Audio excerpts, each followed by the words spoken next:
ओम शांति 29 अप्रैल 2020। आज की बाप दादा की साकार मुरली में बाबा ने ज्ञान, विज्ञान और अज्ञान की बात की।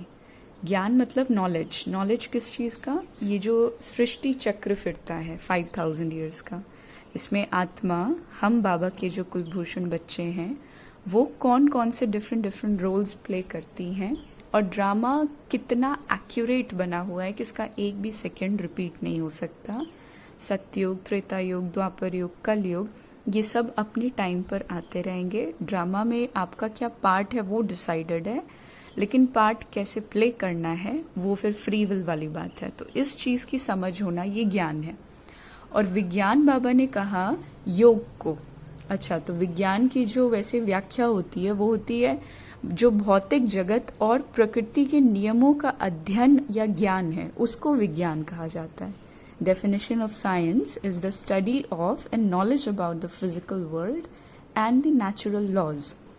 तो इसको हम ऐसे अपने हिसाब से, अपने तरीके से बाबा के अकॉर्डिंग व्याख्या कर सकते हैं कि भौतिक जगत तो है ही, लेकिन जो स्पिरिचुअल वर्ल्ड है, आध्यात्मिक जगत जो है, हमारा शांति धाम है, सूक्ष्म वतन है, क्योंकि साइंस वहां तक पहुंच नहीं पाई है ना। लेकिन बाबा ने कहा कि विज्ञान का अर्थ ये है कि तुम योग में रहो, तुम समझो कि तुम कहाँ के रहने वाले हो, रियलाइज करो कि आत्मा की इतनी शक्ति है कि वो प्रकृति पर, पांचों तत्व पर कमांड कर सकती है।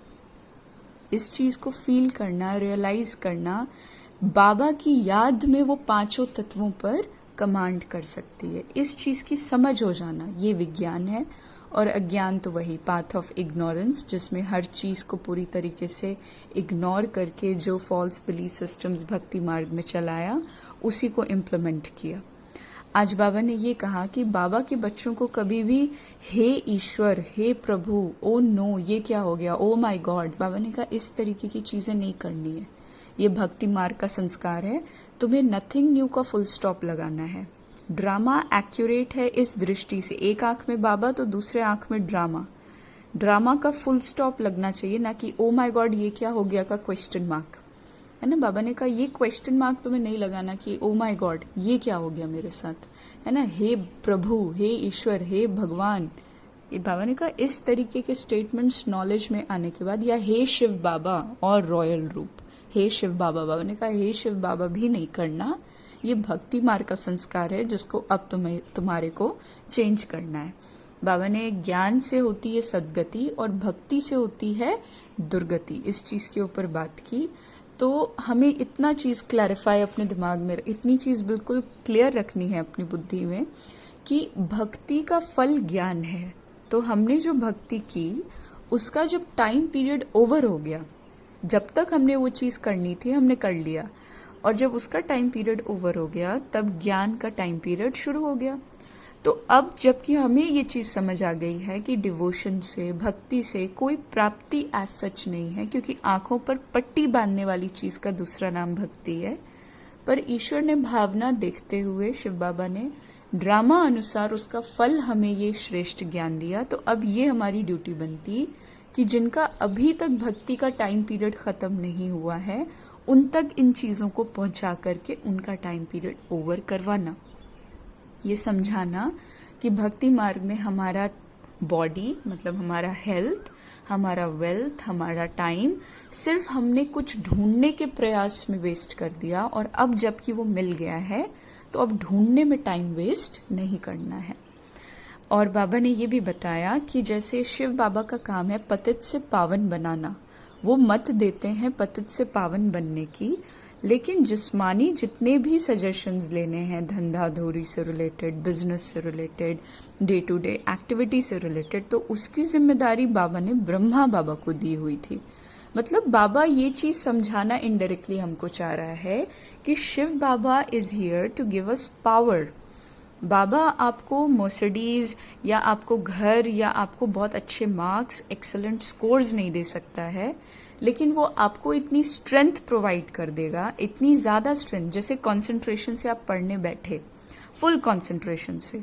दुनियावी जो लोग हैं वो फुल कंसंट्रेशन यूज करेंगे तो भी रिवीजन इज रिक्वायर्ड। एक बार में वो चीजें याद नहीं होंगी, लेकिन बाबा में वो पावर है कि वो हमको इतनी पावर दे देगा कि जो चीज 3 बार रिवीजन 5 बार रिवीजन करने से याद होगी वो एक बार में याद हो जाएगा। ये चीज बाबा हमको मदद करेगा। लेकिन ऐसा नहीं है कि आप बेड पर सोए रहोगे और हम एक्सपेक्ट करें कि हम बच्चे बेड पर आराम करें और हमको अपने आप नॉलेज मिल जाए, हम अपने आप ही चीजें याद हो जाए, हमारा काम अपने आप हो जाए। तो ये कोई मैजिशियन इस तरीके वाला मैजिक बाबा नहीं करता, भूत विद्या बाबा नहीं सिखाते हैं।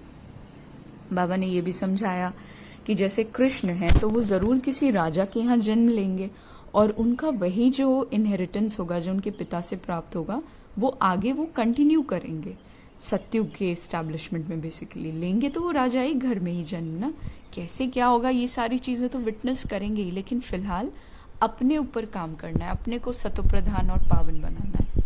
बाबा ने सेकंड की बात की कि आत्मा सेकंड में शरीर छोड़कर, एक शरीर छोड़कर दूसरा लेती है। तो हर चीज सेकंड में है। आत्मा इतनी तीखी, इतनी तीव्र है कि everything happens in just a second, चाहे वो जीवन मुक्ति ही क्यों ना हो। अंडरस्टैंडिंग। तो बाबा ने ये भी बोला कि जैसे शिव बाबा तो हमें कहना ही नहीं कि हे शिव बाबा, और उसके साथ साथ ये समझाया कि आत्मा ने हे शिव बाबा या भक्ति मार्ग, इन सब चीजों की शुरुआत इसलिए हुई क्योंकि आत्मा में खाद पड़ चुकी है ना। खाद पड़ने के कारण जो उसकी प्योरिटी थी वो कम हो गई है। तो अब इस नॉलेज, क्योंकि ज्ञान से पवित्रता, पवित्रता से शांति, शांति है तो प्रेम है, प्रेम है तो सुख है, सुख है तो आनंद है, और आनंद है तो आप सर्वशक्तिमान, मास्टर सर्वशक्तिमान अर्थात शक्ति है। तो बाबा ने फिर वही समझाया कि खाद निकालने के लिए क्या करना है, विज्ञान, योग, समझ कि आप क्या हो, किसके हो, कहाँ के रहने वाले हो, क्या कर सकते हो उसकी याद से, है ना। और बाबा ने ये भी हमें एक सीक्रेट बताया ड्रामा का कि जैसे तुम्हारे पैसे मंदिर में जो तुमने बनाए थे द्वापर युग में, वो हर कोई लेकर के चला गया, है ना। तो वो अब इनडायरेक्टली रिटर्न होगा, टाइम बताएगा कब, कहाँ, कैसे। तो ये सीक्रेट है जो बाबा बताते हैं। अंतर्मुखी रहने का डायरेक्शन है, और सर्विस में लग जाएंगे तो हर तरीके का व्यर्थ समाप्त हो जाएगा। वरदान में बाबा ने एक रस स्थिति की बात की और संगठन की बात की कि संगठित रूप में एक रस स्थिति के अभ्यास द्वारा विजय का नगाड़ा बजाने वाले एवर रेडी भव, मतलब विश्व में विजय का नगाड़ा तभी बजेगा जब सभी के सब संकल्प एक में समा जाएंगे। एक होकर एक का होना है। संगठित रूप में जब एक सेकंड में सभी एक रस स्थिति में स्थित हो जाएं, तब कहेंगे एवर रेडी। और एवर रेडी के लिए दादी प्रकाश मणि जी का एग्जाम्पल बाबा कई बार देते थे। तो एक सेकंड में एक मत, एक रस स्थिति और एक संकल्प में स्थित होना ही वो अंगुली की निशानी है, जो छोटी फिंगर श्री कृष्ण का दिखाया कि उन्होंने गोवर्धन पर्वत उठाया। तो बाबा ने कहा ये कलयुगी पर्वत उठाना है इस यूनिटी और संगठन के साथ। और स्लोगन में बाबा ने हमें आज ये समझाया था कि श्रेष्ठ पुरुषार्थ में अगर थकावट आ रही है तो ये भी आलस्य की ही निशानी है। ओम शांति।